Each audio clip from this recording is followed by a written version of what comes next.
Hello guys, welcome to another video of stock market friends. Spun web non woven limited का जिस IPO का आज day 2 का subscription open हो रहा है, जानेंगे लाइव सब्सक्रिप्शन जीएमपी कितना चल रहा है, लिस्टिंग कितना मिलेगा, परफॉर्मेंस कैसे अप्लाई करें या फिर नहीं। चलिए फ्रेंड्स, उन सभी पॉइंट्स को डिस्कस करें। चलिए फ्रेंड्स, वीडियो स्टार्ट करते हैं। तो गाइस, आईपीओ 14 जुलाई ओपन हुआ था, 16 जुलाई क्लोज किया जा रहा है। मतलब कि कल ओपन हुआ था और कल के दिन ये क्लोजिंग डेट रखा गया। 10 रुपीज का फेस वैल्यू है, 90 टू 96 रुपीज पर शेयर की प्राइस बैंड, 1200 शेयर्स की lot size, fresh capital IPO है जो कि 61 करोड़ का 63,51,000 शेयर्स का इशू किया गया है। और रिकप सिक्योरिटीज मार्केट मेकर है, बुक बिल्ड आईपीओ है, एनएससी एसएमई पे लिस्टेड किया जाएगा। अलॉटमेंट डेट फाइनलाइज किया गया 17 जुलाई का, 18 जुलाई रिफंड्स रिलीज किया जाएगा, शेयर्स डिमैट अकाउंट में क्रेडिट होगा, 21 जुलाई लिस्टिंग डेट रखा गया है।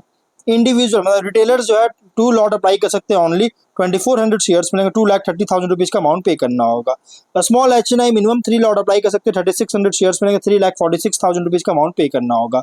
और मैक्सिमम 8 लॉट अप्लाई कर सकते हैं, 9600 शेयर्स मिलेंगे, 9,21,000 रुपीज का अमाउंट पे करना होगा।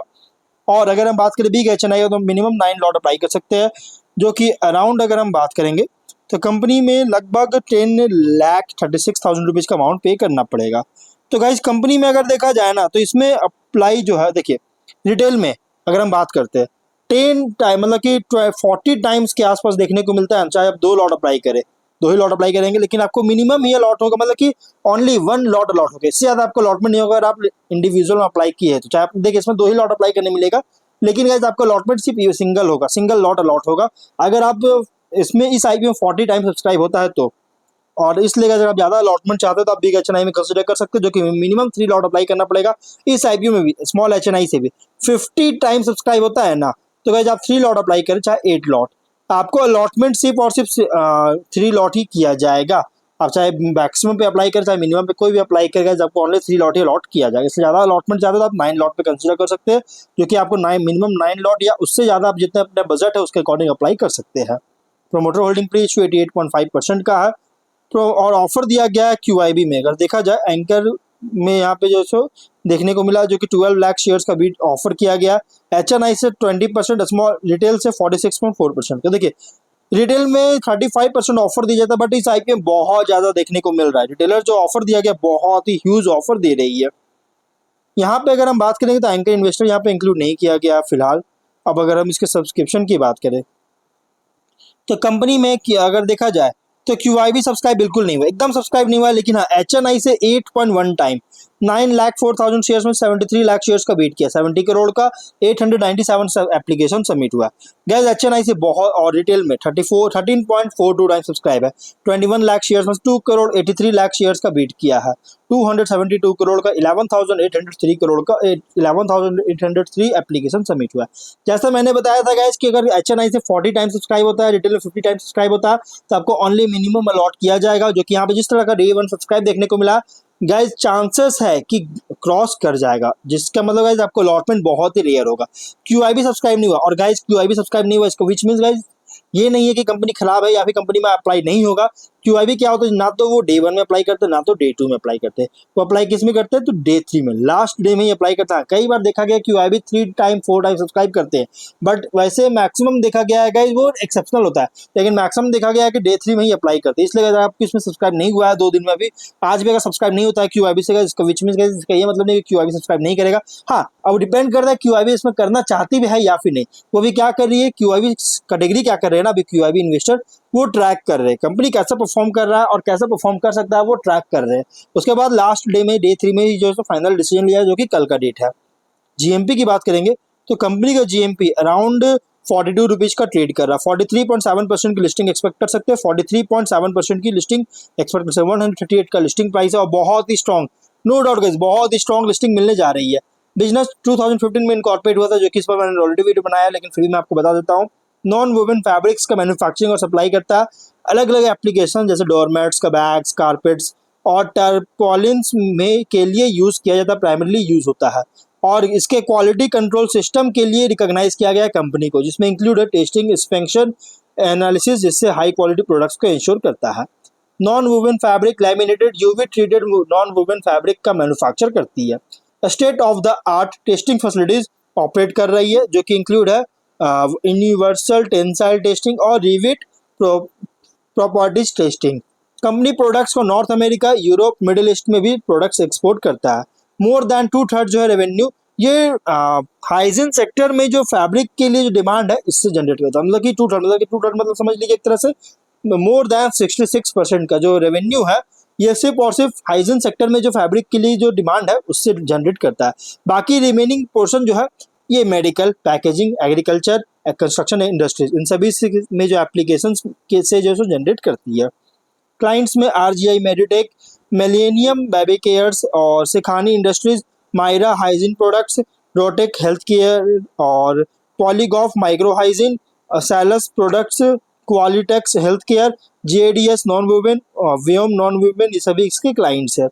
कंपनी प्रोडक्ट्स को अलग अलग कंट्री जैसे USA, UAE, Italy, Egypt, Saudi Arabia, Sri Lanka, Nepal, Kenya, Nigeria में एक्सपोर्ट करता है।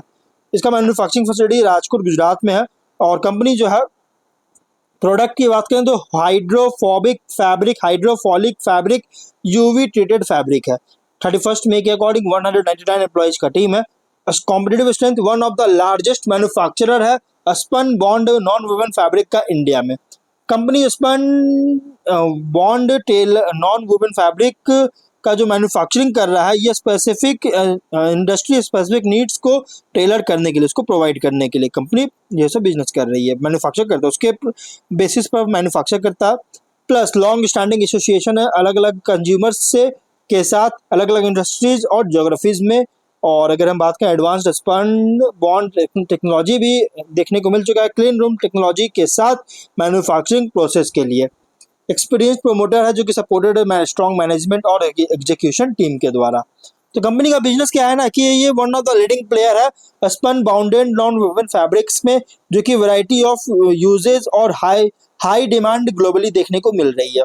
फिनेंशियल की और लगातार अगर देखा जाए ना तो कंपनी का फिनेंशियल जो निकल के आया है तो 25 में 182.7 करोड़ का, नेटवर्थ 43 करोड़ का, रिजर्व्स 27 करोड़ का। लेकिन हाँ डेट बहुत ज़्यादा है 91 करोड़ का, बहुत ही ह्यूज डेट देखने को मिल रही है। रेवेन्यू प्रॉफिट 23 में 117.7 करोड़ का रेवेन्यू, 1.1 करोड़ का प्रॉफिट। 24 में 154 करोड़ का रेवेन्यू, 5.4 करोड़ का प्रॉफिट। 25 में 227 करोड़ का रेवेन्यू, 10.8 करोड़ का प्रॉफिट। एबिटिडा 31.2 करोड़ का देखने को मिल रही है। तो रेवेन्यू प्रॉफिट बात करेंगे तो यहाँ पे टॉप एंड बॉटम लाइन से अच्छी ग्रोथ हुआ है। और लेकिन बॉटम लाइन जो है 25 में एबिटिडा और प्रॉफिट ये सडन बूस्ट देखने को मिला, सरप्राइजिंग बूस्ट हुआ। इसका रीजन क्या है कि कंपनी हायर कैपेबिलिटीज का मतलब कैपेसिटीज का यूटिलाइज कर रही है, प्लस वैल्यू एडेड प्रोडक्ट्स भी लगातार लॉन्च कर रहा है, कॉस्ट मैनेजमेंट कंपनी काम कर रही है। इसके कारण 25 के फिनेंशियल बहुत अच्छी ग्रोथ देखने को मिल रही है। ROE RONW 31.6% का, ROC 33.6% का, डेट इक्विटी 2.1 टाइम का, PAT मार्जिन 4.7% का, एबिटिडा मार्जिन 13.7% का, price to book value 3.9 time का, पी रेशियो 15.8 टाइम का। देखिए कंपनी बहुत कॉस्टली ठीक ठाक फुल्ली प्राइस्ड IPO रखा गया और पोस्ट लिस्टिंग एक फैंसी इन्वेस्टमेंट देखने को फैंसी मतलब देखने को मिल सकता है, क्योंकि कंपनी इन्वेस्टर बहुत ज़्यादा अट्रैक्ट कर सकते हैं कि बिजनेस बहुत अच्छी कर रही है। कॉम्पिटिटर की बात करेंगे तो कंपनी का कॉम्पिटिटर अगर देखा जाए तो पीयर कंपैरिजन अगर देखा जाए तो फिलहाल गैस कंपनी का पीयर कंपैरिजन में वैसा कोई दिख नहीं रहा है, लेकिन कंपनी अच्छी काम कर रही है। अब अगर हम बात करें कुछ रिस्की पॉइंट का, देखिए हाई सप्लायर डिपेंडेंस है बिना किसी लॉन्ग टर्म कॉन्ट्रैक्ट से, जिससे ऑपरेशन डिस्टर्ब कर सकता है। हाई रेवेन्यू डिपेंडेंस है की कस्टमर्स पर, जिससे स्टेबिलिटी इंपैक्ट कर सकता है, जो मैंने बताया 2/3 रेवेन्यू जनरेट कर रही है। सब ऑप्टिमल कैपेसिटी यूटिलाइजेशन के कारण गाइज ग्रोथ को लिमिट कर सकता है, प्रॉफिटेबिलिटी रिड्यूस हो सकता है। इनएडिक्वेट वर्किंग कैपिटल के कारण गाइज ऑपरेशन को डिस्टर्ब कर सकता है, फिनेंशियल स्ट्रेन कर सकती है। हाई डोमेस्टिक रेवेन्यू कॉन्सेंट्रेशन है जो कि एक्सपोज कर सकता है लोकल मार्केट्स में जो बिजनेस कर रहा है इसके रिलेटेड रिस्क को लेकर। और नेगेटिव कैश फ्लो भी सस्टेन देखने को मिला है, जिससे लिक्विडिटी और ग्रोथ प्लान्स को इम्पैक्ट कर सकता है। कॉम्पिटेटिव प्राइसिंग प्रेशर लगाया जाता है जिससे मार्जिन और मार्केट शेयर को इम्पैक्ट कर सकता है। ये कुछ रिस्की पॉइंट है। GMP लेकिन बहुत स्ट्रॉन्ग 42 का 43.7% की लिस्टिंग एक्सपेक्ट कर सकते हैं, बहुत ही स्ट्रॉन्ग, नो डाउट बहुत ही स्ट्रॉन्ग लिस्टिंग मिलने जा रहा है। Objective working capital requirement subsidiary है SIPL, इसमें वर्किंग कैपिटल रिक्वायरमेंट के लिए इन्वेस्ट करना चाहता है, लोन रिपे करना चाहता है, जनरल कॉर्पोरेट फंडिंग चाहती है, इसके लिए IPO लेकर आया। तो ओवरऑल अगर आप इसमें अप्लाई करने का सोच रहे हैं तो कंसिडर कर सकते हैं मीडियम टू लॉन्ग टर्म की, लेकिन फाइनल डिसीजन जो भी लीजिएगा अपने रिस्क पर लीजिएगा। अब देखते हैं कैसा परफॉर्म करता है गाइस, लेकिन हाँ जो भी फाइनल डिसीजन अपने रिस्क पर लीजिएगा। तो मिलते हैं नेक्स्ट वीडियो में।